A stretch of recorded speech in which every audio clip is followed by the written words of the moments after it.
Hello friends, ನಮಸ್ಕಾರ ಎಲ್ಲರಿಗೂ. Last ವಿಡಿಯೋಲಿ ನಾನು ಕ್ಯಾಪ್ಸೂಲ್ ವಾರ್ಡ್ರೋಬ್ ಬಗ್ಗೆ ಹೇಳಿದ್ದೆ. ಈ ವಿಡಿಯೋದಲ್ಲಿ ಇವತ್ತು ಬಾಡಿ ಟೈಪ್ಸ್ ಮತ್ತು ಯಾವ ಪ್ಯಾಂಟ್ ಸೂಟ್ ಆಗುತ್ತೆ, ಯಾವ ಆಗಲ್ಲ ಅಂತ ಹೇಳ್ತೀನಿ. ನೀವು ಅನ್ಕೋಬೋದು ಬಾಡಿ ಟೈಪ್ಸ್ ಅಂದರೆ ಏನು ಅಂತ. ಕೆಲವರೆಲ್ಲ ಹೇಳ್ತಾರೆ ಇವರು ದಪ್ಪ ಇದ್ದಾರೆ, ಇವ್ರ ಕೈ ದಪ್ಪ ಇದೆ ಆದರೆ ಬಾಡಿ ಸಣ್ಣ ಇದೆ, ಇವ್ರದ್ದು ಬಾಡಿ ಸಣ್ಣ ಇದೆ ಮತ್ತು ಕಾಲು ಕೈ ಎಲ್ಲ ದಪ್ಪ ಇದೆ ಅಂತ ಹೇಳ್ತಾರೆ ಅಲ್ವಾ. ಇವನ್ನೆಲ್ಲದನ್ನು ಬಾಡಿ ಟೈಪ್ಸ್ ಅಂತೇಳಿ ಅಂತಾರೆ. ಇಂಥವ್ರಿಗೆ ಯಾವ ಪ್ಯಾಂಟ್ಸ್ ಹಾಕ್ಕೊಂಡ್ರೆ ಚೆನ್ನಾಗಿ ಕಾಣುತ್ತೆ, ಯಾವ ಪ್ಯಾಂಟ್ಸ್ ಹಾಕ್ಕೊಂಡಿಲ್ಲ ಅಂತಂದರೆ ಚೆನ್ನಾಗಿ ಕಾಣುತ್ತೆ ಅನ್ನೋದ್ರ ಬಗ್ಗೆನೇ ಈ ವಿಡಿಯೋದಲ್ಲಿ ನಾನು ಹೇಳೋದು. ಇದರಲ್ಲಿ ಒಟ್ಟಿನಲ್ಲಿ 5 ಟೈಪ್ಸ್ ಆಗಿರೋ ಬಾಡಿ ಟೈಪ್ಸ್ ಇರ್ತವೆ. ಅವು ಯಾವ್ಯಾವು ಅಂತಂದರೆ pear shape body, rectangular body shape, apple body shape, inverted triangle ಮತ್ತು ಅವರ್ ಗ್ಲಾಸ್ ಬಾಡಿ ಶೇಪ್ ಅಂತ ಹೇಳಿ 5 ರೀತಿಯಾದಂಥ ಬಾಡಿ ಟೈಪ್ಸ್ ಇರ್ತವೆ. ನಿಮಗೆ ಮುಂದೆ ನಾನು ಹೇಳ್ತಾ ಹೋಗ್ತೀನಿ ಒಂದೊಂದು ಬಾಡಿ ಟೈಪ್ನು ಯಾವ ರೀತಿ ಇರುತ್ತೆ, ಆಮೇಲೆ ನಿಮಗೆ ಆ ಬಾಡಿ ಟೈಪ್ಗೆ ಯಾವ ಪ್ಯಾಂಟ್ ಹಾಕಿದರೆ ಚೆನ್ನಾಗಿ ಕಾಣುತ್ತೆ, ಯಾವ ಪ್ಯಾಂಟ್ ಹಾಕಿದರೆ ಚೆನ್ನಾಗಿ ಕಾಣಲ್ಲ, ಮತ್ತು ಯಾವ ಪ್ಯಾಂಟ್ ಯಾಕೆ ಹಾಕಿದರೆ ಚೆನ್ನಾಗಿ ಕಾಣುತ್ತೆ ಅಂತ ಕೂಡ ಹೇಳ್ತಾ ಹೋಗ್ತೀನಿ. ಅದಾಗಿಂದ ಇದರಲ್ಲಿ ನಾನು ಮತ್ತೆ ಅವ್ರಿಗೆ ಯಾವ್ಯಾವ ರೀತಿ ಸ್ಟೈಲಿಂಗ್ ಗೋಲ್ಸ್ ಏನಿರುತ್ತೆ, ಅಂದರೆ ಪ್ಯಾಂಟ್ ಒಂದೇ ಅಲ್ಲದೆ ಮುಂದೆ ಕೂಡ ಯಾವ ರೀತಿ ಬಟ್ಟೆ ಹಾಕಿದಾಗ ಯಾವ್ಯಾವ ರೀತಿ ಸ್ಟೈಲ್ ಮಾಡಿದರೆ ಅವ್ರಿಗೆ ಚೆನ್ನಾಗಿರುತ್ತೆ ಅನ್ನೋದ್ರ ಬಗ್ಗೆನೂ ಹೇಳ್ತಾ ಹೋಗ್ತೀನಿ. ಅಂದರೆ ಸ್ಟೈಲಿಂಗ್ ಗೋಲ್ಸ್ ಬಗ್ಗೆ ಹೇಳ್ತಾ ಹೋಗ್ತೀನಿ.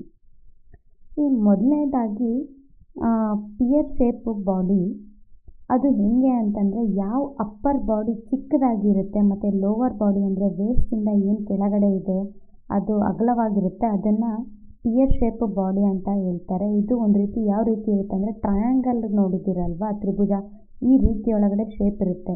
ಇವ್ರ ಬಾಡಿನ ಪಿಯರ್ ಶೇಪ್ ಬಾಡಿ ಅಂತ ಕರೀತಾರೆ.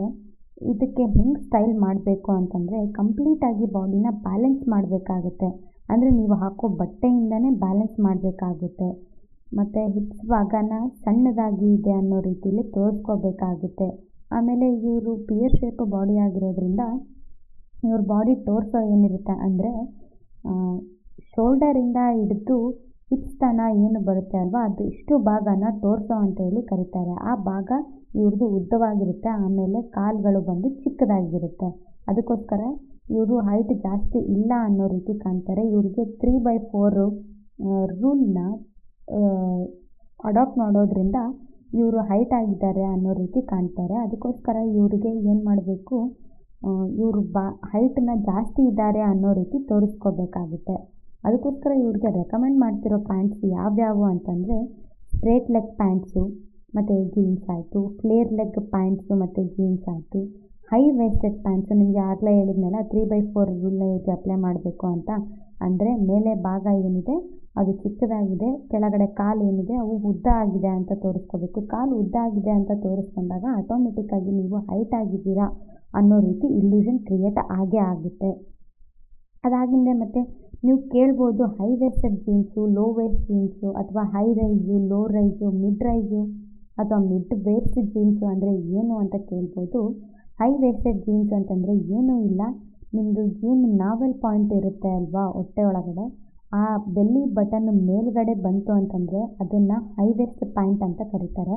ಆ ಬೆಲ್ಲಿ ಬಟನ್ಗೆ ಅಥವಾ ಅದಕ್ಕಿಂತ 1 ಇಂಚು ಕೆಳಗಡೆ ಬಂತು ಅಂತೇಳಂದರೆ ಅದನ್ನು ಮಿಡ್ ರೈಸ್ ಅಥವಾ ಮಿಡ್ ವೇಸ್ಟ್ ಪ್ಯಾಂಟ್ ಅಂತ ಕರೀತಾರೆ. ಅದಾಗಿಂದ ಇನ್ನೂ ಕೆಳಗಡೆ ಹಾಕೋದನ್ನು ಲೋ ವೇಸ್ಟ್ ಅಥವಾ ಲೋ ರೈಸ್ ಪ್ಯಾಂಟ್ಸ್ ಅಂತೆಲ್ಲ ಕರೀತಾರೆ. ಅದಾಗಿಂದ ಇವರು ಇನ್ನೂ ಯಾವ ಪ್ಯಾಂಟ್ ಹಾಕಬೇಕು ಅಂತೇಳಿದ್ರೆ ಡಾರ್ಕ್ ವಾಶ್ ಪ್ಯಾಂಟ್ ಹಾಕಬೇಕು, ಪ್ಲೀಟೆಡ್ ಟ್ರೌಸರ್ ಕೂಡ ಇವರು ಹಾಕಬೇಕು. ಯಾವೆಲ್ಲ ಪ್ಯಾಂಟ್ಸ್ ಇವರು ಹಾಕಬಾರ್ದು ಅಂತೇಳಂತಂದರೆ ಯಾವ ಪ್ಯಾಂಟ್ಸನ್ನ ಇವರು ಕಡಿಮೆ ಯೂಸ್ ಮಾಡಬೇಕು ಆದಷ್ಟು ಅಂತಂದರೆ ಟೈಟ್ ಆಗಿರೋ ಪ್ಯಾಂಟ್ಸನ್ನು ಯೂಸ್ ಮಾಡಬಾರ್ದು ಜಾಸ್ತಿ. ಯಾಕಂತಂದರೆ ಇವ್ರದ್ದು triangle body shape pear body shape ಆಗಿರೋದ್ರಿಂದ ಕೆಳಗಡೆ ಭಾಗ ಮತ್ತು ಹಿಪ್ಸು ತೊಡೆ ಅಂದರೆ ಟೈಸ್ ಅಂತ ಏನು ಬರುತ್ತೆ ಅಲ್ವಾ ಅದೆಲ್ಲ ದಪ್ಪ ಆಗಿರುತ್ತೆ. ಅದಕ್ಕೋಸ್ಕರನೇ ಇವರು ಟೈಟ್ ಆಗಿರೋ ಪ್ಯಾಂಟ್ಸ್ ಹಾಕ್ಕೋಬಾರ್ದು. ಮತ್ತು ಲೆಗಿನ್ಸ್ ಯೂಸ್ ಮಾಡಬಾರ್ದು ಜಾಸ್ತಿ. ಲೆಗಿನ್ಸು ಅಂತಂದರೆ ನೀವು ಕೇಳ್ಬೋದು ಕುರ್ತಾಗೆಲ್ಲ ಹಾಕ್ತಾರೆ ಅಲ್ವಾ ಅಂತ. ಕುರ್ತಾಗೆ ಹಾಕೋ ಲೆಗಿನ್ಸ್ ಬೇರೆ, ಕುರ್ತಾಗೆ ಹಾಕಿರೋ ಲೆಗಿನ್ಸ್ ಯಾಕೆ ಬರೋಲ್ಲ ಅಂತಂದರೆ ಅದು ನಿಮ್ಮ ಮಂಡಿತನ ಬರುತ್ತೆ. ಏನು ನೀವು ಟಾಪ್ ಹಾಕ್ತಿರಲ್ಲ ಕುರ್ತಾ, ಅದು ಮಂಡಿತನ ಬರುತ್ತೆ, ಹಾಗಾಗಿ ಇದು ಅದಕ್ಕೆ ಕೌಂಟ್ ಆಗಲ್ಲ. ಲೆಗ್ಗಿನ್ಸು ಅಂತಂದರೆ ಜಾಸ್ತಿ ಟೀ ಶರ್ಟು ಮತ್ತು ಶರ್ಟ್ಸಿಗೆ ಕೂಡ ಯೂಸ್ ಮಾಡ್ತಾರೆ ಅಲ್ವಾ, ತಿಕ್ಕಾಗಿರೋ ಲೆಗಿನ್ಸ್, ಆ ಲೆಗಿನ್ಸ್ನ ಹಾಕಬಾರ್ದು. ಅದಾಗಿಂದ ಇವರು cropped pants, boy friend jeans, cargo jeans ಅದಾಗಿಂದ ಸ್ಕಿನ್ನಿ ಜೀನ್ಸನ್ನ ಹಾಕಬಾರ್ದು. ಅದಾಗಿಂದ ಓವರಾಗಿ ಬ್ಯಾಗಿ ಇರುತ್ತೆ ಅಲ್ವಾ, ಬ್ಯಾಗಿ ಪ್ಯಾಂಟ್ಸು, ಓವರಾಗಿ ಅಗಲ ಆಗಿರೋ ಪ್ಯಾಂಟ್ಸ್ಗಳು ಕೂಡ ಇವರು ಹಾಕಬಾರ್ದು. ಅದಾಗಿಂದ ನೆಕ್ಸ್ಟ್ ಬಂದು ರೆಕ್ಟ್ಯಾಂಗಲ್ ಬಾಡಿ ಶೇಪು.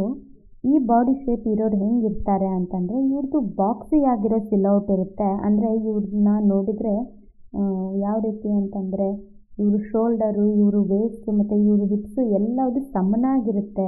ಇವ್ರನ್ನ ನೋಡೋಕ್ಕೆ ಒಂದು ರೀತಿಯಾಗಿ ಸ್ಪೋರ್ಟ್ ಪರ್ಸನ್ಸ್ ಯಾರು ಇರ್ತಾರೆ ಅಲ್ವಾ, ಸ್ಪೋರ್ಟಿ ಪರ್ಸನ್ಸ್ ಅವ್ರ ರೀತಿ ಕಾಣ್ತಾರೆ. ಇವ್ರದ್ದು ಎಲ್ಲವುದನ್ನು ಒಂದೇ ರೀತಿ ಒಳಗಡೆ ಕಾಣುತ್ತೆ. ಇವ್ರಿಗೆ ಎಲ್ಲೂ ಕರ್ವ್ಸ್ ಇರೋಲ್ಲ. ಇಂಥವ್ರನ್ನ ರೆಕ್ಟ್ಯಾಂಗ್ಯುಲರ್ ಬಾಡಿ ಶೇಪ್ ಅಂತ ಹೇಳಿ ಕರೀತಾರೆ. ಇವ್ರದ್ದು ಸ್ಟೈಲಿಂಗ್ ಗೋಲ್ಸ್ ಏನು ಅಂತೇಳಂತಂದರೆ, ಇವರು ಬಾಡಿನ ಎಲಿವೇಟ್ ಮಾಡಬೇಕಾಗುತ್ತೆ ಕೆಲವೊಂದು ಭಾಗದ. ಅಂತಂದರೆ ಇವರು ಕರ್ವ್ಸ್ ಆಯಿತು, ಇವ್ರಿಗೆ ಏನು ಕರ್ವ್ಸ್ ಇರಲ್ಲ ಅಲ್ವಾ, ಅದನ್ನು ಕರ್ವ್ ಇದೇ ರೀತಿ ಅನ್ನೋ ರೀತಿ ಒಳಗಡೆ ಇವ್ರಿಗೆ ತೋರಿಸ್ಕೋಬೇಕಾಗುತ್ತೆ. ಆಮೇಲೆ ಇವ್ರಿಗೆ ಕಾಂಪ್ಲಿಮೆಂಟ್ ಆಗಿರೋ ಅನ್ಡಿಫೈನ್ಡ್ ಆಗಿರೋ ಏನು ಏರಿಯಾಸ್ ಇರ್ತಾವಲ್ವ, ಅಲ್ಲೆಲ್ಲ ನಾವು ಕಾಂಪ್ಲಿಮೆಂಟ್ ಮಾಡಬೇಕಾಗುತ್ತೆ. ಆ ಏರಿಯಾಸ್ನೆಲ್ಲ, ಆ ಏರಿಯಾಸ್ಗಳಿಗೆ ಜಾಸ್ತಿ ಅಟ್ರಾಕ್ಷನ್ಗಳನ್ನ ಡ್ರ್ಯಾಗ್ ಮಾಡಬೇಕಾಗುತ್ತೆ. ಆ ರೀತಿ ಒಳಗಡೆ ಇವ್ರ ಬಾಡಿ ಸಿಲೌಟನ್ನು ನಾವು ಸ್ಟೈಲ್ ಮಾಡ್ಬೋದು. ಮತ್ತು ಇವರಿಗೆ ಯಾವ್ಯಾವ ಪ್ಯಾಂಟ್ ರೆಕಮೆಂಡ್ ಮಾಡಬೇಕು, ಯಾವ್ಯಾವ ಪ್ಯಾಂಟ್ ರೆಕಮೆಂಡ್ ಆಗಲ್ಲ ಅಂತೇಳಂತಂದರೆ, ರೆಕಮೆಂಡ್ ಆಗೋವು ಬಂದು ಬೂಟ್ ಕಟ್ ಜೀನ್ಸು ಮತ್ತು ಪ್ಯಾಂಟ್ಸು, ಸ್ಟ್ರೇಟ್ ಲೆಗ್ ಜೀನ್ಸು ಮತ್ತು ಪ್ಯಾಂಟ್ಸು, ವೈಡ್ ಲೆಗ್ ಜೀನ್ಸು ಮತ್ತು ಪ್ಯಾಂಟ್ಸು, ಸ್ಲಿಮ್ ಫಿಟ್ ಜೀನ್ಸು ಮತ್ತು ಪ್ಯಾಂಟ್ಸು, ಬಾಯ್ ಫ್ರೆಂಡ್ ಜೀನ್ಸನ್ನು ಇವ್ರಿಗೆ ವರ್ಕ್ ಆಗುತ್ತೆ. ಅದಾಗಿದೆ ಮಿಡ್ ರೈಸ್ ಜೀನ್ಸು ಇವ್ರಿಗೆ ಚೆನ್ನಾಗಿ ಕಾಣುತ್ತೆ, ಫ್ಲೇರ್ ಲೆಗ್ ಜೀನ್ಸು ಕೂಡ ಚೆನ್ನಾಗಿ ಕಾಣುತ್ತೆ. ಯಾವ ಪ್ಯಾಂಟ್ಸ್ ಇವರಿಗೆ ಹಾಕಬಾರ್ದು ಅಂತಂದರೆ, low rise jeans, ultra skinny jeans, shapeless ಆಗಿರೋ ಓವರಾಗಿ ಬ್ಯಾಗಿ ಇರೋ ಜೀನ್ಸ್ಗಳು ಇವರು ಹಾಕಬಾರ್ದು. ಅದಾಗಿಂದ ಈಗ ನೆಕ್ಸ್ಟ್ ಬಂದು ಆ್ಯಪಲ್ ಬಾಡಿ ಶೇಪು. ಇವ್ರ ಬಾಡಿ ಶೇಪು ಹೆಂಗಿರುತ್ತೆ ಅಂತೇಳಂತಂದರೆ, ಆಲ್ಮೋಸ್ಟ್ ಆಗಿ ಇವ್ರದ್ದು ಆ್ಯಪಲ್ ಯಾವ ರೀತಿ ಇರುತ್ತೆ ಅಲ್ವಾ, ಆ ರೀತಿ ಕಾಣೋದಕ್ಕೋಸ್ಕರ ಇವ್ರನ್ನ ಆ್ಯಪಲ್ ಬಾಡಿ ಶೇಪ್ ಅಂತ ಕರೀತಾರೆ. ಅಂದರೆ ಇವರಿಗೆ ಹೆವಿ ಆಗಿರೋ ಬಸ್ಟ್ ಇದ್ದು, ಅದಾಗಿಂದ ಇವ್ರ ಮಿಡ್ ಸೆಕ್ಷನ್ ಅಂದರೆ ಹೊಟ್ಟೆ ಭಾಗ ಏನು ಬರುತ್ತೆ ಅಲ್ವಾ, ಅಲ್ಲೆಲ್ಲ ಸ್ವಲ್ಪ ಹೊಟ್ಟೆ ಇದ್ದು, ಅದಾಗಿಂದ ಹಿಪ್ಸ್ ಎಲ್ಲ ಸ್ವಲ್ಪ ಕರ್ವಿಯಾಗಿ ಬಂತು ಅಂದರೆ, ಥೈಸು ಕೂಡ ತಿಕ್ಕಾಗಿ ಇತ್ತು ಅಂತಂದರೆ ಇವ್ರದನ್ನ ಆ್ಯಪಲ್ ಬಾಡಿ ಶೇಪ್ ಅಂತ ಹೇಳಿ ಕನ್ಸಿಡರ್ ಮಾಡ್ತಾರೆ. ಇವ್ರ ಸ್ಟೈಲ್ ಗೋಲ್ಸ್ ಏನು ಅಂತಂದರೆ, ಇವ್ರ ಮಿಡ್ ಸೆಕ್ಷನ್ನು ಜಾಸ್ತಿ ಆಗಿರೋದ್ರಿಂದ ಇಲ್ಲಿ ಅವ್ರಿಗೆ ಕರ್ವಿ ಆಗಿದೆ ಅದು ಅನ್ನೋ ರೀತಿ ಒಳಗಡೆ ನಾವು ತೋರಿಸ್ಬೇಕಾಗುತ್ತೆ. ಆಮೇಲೆ ಇವ್ರದ್ದು ಏನು ತಿಕ್ ಥೈಸ್ ಇರ್ತಾವಲ್ವ, ಅವನು ಇವರು ಸ್ಲಿಮ್ ಆಗಿದೆ ಇವ್ರ ಲೆಗ್ಗು ಅನ್ನೋ ರೀತಿ ಕೂಡ ತೋರಿಸ್ಬೇಕಾಗುತ್ತೆ. ಇದು ಇವ್ರಿಗೆ ಮಾಡಬೇಕಾಗಿರೋಂಥ ಸ್ಟೈಲ್ ಗೋಲ್ಸು. ಹಂಗಾಗಿ ಇವ್ರಿಗೆ ಯಾವ ಪ್ಯಾಂಟ್ ಸೂಟ್ ಆಗುತ್ತೆ ಅಂತೇಳಂತಂದರೆ, ಬೂಟ್ ಕಟ್ ಪ್ಯಾಂಟ್ಸು ಮತ್ತು ಜೀನ್ಸು, ವೈಡ್ ಲೆಗ್ ಟ್ರೌಸರು ಮತ್ತು pants, palazzo pants, straight leg pants ಮತ್ತು jeans, paper bag pants, flared jeans, boy friend jeans, pleated trousers, ಇವ್ರಿಗೆ ಕೂಡ ಅಷ್ಟೇ ಹೈ ವೇಸ್ಟೆಡ್ ಟ್ರೌಸರ್ಸು, ಅದಾಗಿಂದ ಡಾರ್ಕ್ ಕಲರ್ ಪ್ಯಾಂಟ್ಸು ಮತ್ತು ಸೇಲರ್ ಪ್ಯಾಂಟ್ಸು. ಡಾರ್ಕ್ ಕಲರ್ ಪ್ಯಾಂಟ್ಸನ್ನ ಯಾಕೆ use ಮಾಡಬೇಕು ಅಂತಂದರೆ, ಯಾವ ನಿಮ್ಮ ಬಾಡಿ ಒಳಗಡೆ ಯಾವ ಭಾಗ ಅಗಲವಾಗಿರುತ್ತೆ, ಯಾವ ಭಾಗನ ನೀವು ಜಾಸ್ತಿ ತೋರಿಸ್ಕೋಬಾರ್ದು, ಇದು ಅಗಲ ಇದೆ ಇದನ್ನು ಕಡಿಮೆ ರೀತಿ ಮಾಡಬೇಕು ಅಂತ ಅಂದ್ಕೊತಿರೋ ಅಂಥ ಭಾಗಕ್ಕೆ ನೀವು ಬ್ಲ್ಯಾಕ್ ಕಲರ್ ಅಥವಾ ಡಾರ್ಕ್ ಕಲರ್ ಬಟ್ಟೆ ಹಾಕೋದ್ರಿಂದ ಅದು ಕನ್ಸಿಲ್ಲ ಕಾಣುತ್ತೆ. ನೀವು ಕೇಳಿರ್ಬೋದು, ಯಾರಾದರೂ ದಪ್ಪ ಇರೋರು ಒಂದೇ ಸರಿಗೆ ನಿಮಗೆ ಬ್ಲ್ಯಾಕ್ ಕಲರ್ ಔಟ್ಫಿಟ್ ಒಳಗಡೆ ಬಂದಾಗ ಅವರು ಯಾವ ರೀತಿ ಕಾಣ್ತಾರೆ ಅಂತಂದರೆ, ಓ ಇವರು ಎಷ್ಟು ತೆಳ್ಳಗಿದ್ದಾರೆ, ಇವರು ಎಷ್ಟು ಸಣ್ಣ ಆಗಿದ್ದಾರೆ ಅಂತ ಅನ್ನೋ ರೀತಿ ಕಾಣ್ತಾರೆ. ಅದೇ ರೀತಿ ಎಷ್ಟೇ ತೆಳ್ಳಗಿರೋರು ಆಯಿತು, ಅವರು ಏನಾದರೂ ಲೈಟ್ ಕಲರ್ ಒಳಗಡೆ ವೈಟ್ ಕಲರ್ ಒಳಗಡೆ ಬಟ್ಟೆನ ಹಾಕ್ಕೊಂಡು ಬಂದರೆ ಅಷ್ಟೇ ಸಣ್ಣ ಇರೋರು ಎಷ್ಟು ದಪ್ಪ ಇದ್ದಾರೆ ಅನ್ನೋ ರೀತಿ ಕಾಣುತ್ತೆ. ಅದಕ್ಕೋಸ್ಕರನೇ ಇಲ್ಲಿ ಕಲರ್ ಕೂಡ ಇಂಪಾರ್ಟೆಂಟ್ ಆಗುತ್ತೆ. ನೀವು ಇನ್ನೇ ಏನಾದರೂ ಬ್ಲ್ಯಾಕ್ ಕಲರ್ ಯೂಸ್ ಮಾಡಲ್ಲ ಅಂತಂದರೆ, ನೀವು ಡಾರ್ಕ್ ಬ್ರೌನ್ ಆಯಿತು, ಡಾರ್ಕ್ ಬ್ಲೂ ಆಯಿತು, ಅಥವಾ ಡಾರ್ಕ್ ಮರೂನ್ ಆಯಿತು, ಇದೇ ರೀತಿ ಯಾವುದಾದ್ರೂ ಡಾರ್ಕ್ ಕಲರ್ ಒಳಗಡೆ ಹಾಕಿದರೆ ಆ ಏರಿಯಾ ಕನ್ಸೀಲ್ ಆಗುತ್ತೆ. ಅದಾಗಿಂದ ಬಂದ್ಬಿಟ್ಟು ಈಗ next inverted triangle body shape ಅಂತ. Inverted triangle body shape pear shape body ಏನಿತ್ತು ಅಲ್ವಾ, ಅದಕ್ಕೆ ಎಕ್ಸಾಕ್ಟ್ ಅಪೋಸಿಟ್ ಆಗಿರೋದೇ ಇನ್ವರ್ಟೆಡ್ ಟ್ರಯಾಂಗಲ್. ಅದು ಟ್ರಯಾಂಗಲ್ ಆಗಿತ್ತು, ಇದು ಇನ್ವರ್ಟೆಡ್ ಟ್ರಯಾಂಗಲ್ ಆಗಿದೆ. ಅಂದರೆ ಇವ್ರ ಬಾಡಿ ಫೀಚರ್ಸ್ ಏನು ಅಂತಂದರೆ, ಇವ್ರ ಶೋಲ್ಡರ್ಸ್ ಎಲ್ಲ ವೈಡ್ ಆಗಿರುತ್ತೆ. ಆಮೇಲೆ ವೇಸ್ಟಿಗೆ ಬರೋಷ್ಟರಲ್ಲಿ ಇವ್ರದ್ದು ಒಂದು ಸ್ವಲ್ಪ ಸಣ್ಣ ಥರ ಕಾಣುತ್ತೆ. ಆಮೇಲೆ ಇವ್ರದ್ದು ಇನ್ವರ್ಟೆಡ್ ಟ್ರಯಾಂಗಲ್ ಅಂದರೆ ಉಲ್ಟ ತ್ರಿಭುಜ ಹೆಂಗೆ ಹಾಕಿದರೆ ಹೆಂಗಿರುತ್ತೆ ಅಲ್ವಾ, ಅದೇ ರೀತಿ ಎಕ್ಸಾಕ್ಟಾಗಿ ಇವ್ರ ಬಾಡಿ ಇರುತ್ತೆ. ಆದರೆ ಇವರಿಗೆ ಸ್ಟೈಲ್ ಮಾಡೋ ಗೋಲ್ಸು ಯಾವ್ಯಾವುದು, ಸ್ಟೈಲಿಂಗ್ ಗೋಲ್ಸ್ ಯಾವುವು ಅಂತಂದರೆ, ಇವರು ಲೋವರ್ ಆಫ್ ಅಂದರೆ ಹೇಳಿದ್ನಲ್ಲ ನಿಮಗೆ ಇನ್ವರ್ಟೆಡ್ ಟ್ರಯಾಂಗಲ್ ಅಂತ, ಅಪ್ಪರ್ ಹಾಫು ಅಗಲವಾಗಿ ಬಂದು ಲೋವರ್ ಹಾಫು ಸಣ್ಣ ಇರುತ್ತೆ. ಹಂಗಾಗಿ ಲೋವರ್ ಹಾಫ್ಗೆ ಏನು ಮಾಡಬೇಕಾಗುತ್ತೆ, ವ್ಯಾಲ್ಯೂಮ್ ಆ್ಯಡ್ ಮಾಡಬೇಕಾಗುತ್ತೆ. ಇವ್ರ ಬಾಡಿ ಪಾರ್ಟು ನ್ಯಾರೋ ಆಗಿರೋದ್ರಿಂದ ಅವ್ರಿಗೆ ವ್ಯಾಲ್ಯೂಮ್ ಆ್ಯಡ್ ಮಾಡಿ ಫ್ಲಾಟ್ರಿಂಗ್ ಆಗಿರೋ ಲುಕ್ ಕೊಡಬೇಕಾಗಿರುತ್ತೆ. ಆಮೇಲೆ ಇವ್ರ ಬಾಡಿನ ಅನ್ಬ್ಯಾಲೆನ್ಸ್ಡ್ ಆಗಿರೋದಕ್ಕೋಸ್ಕರ ಬ್ಯಾಲೆನ್ಸ್ಡ್ ಆಗಿ ಸ್ಟ್ರಕ್ಚರ್ನ ಕೊಡಬೇಕಾಗುತ್ತೆ.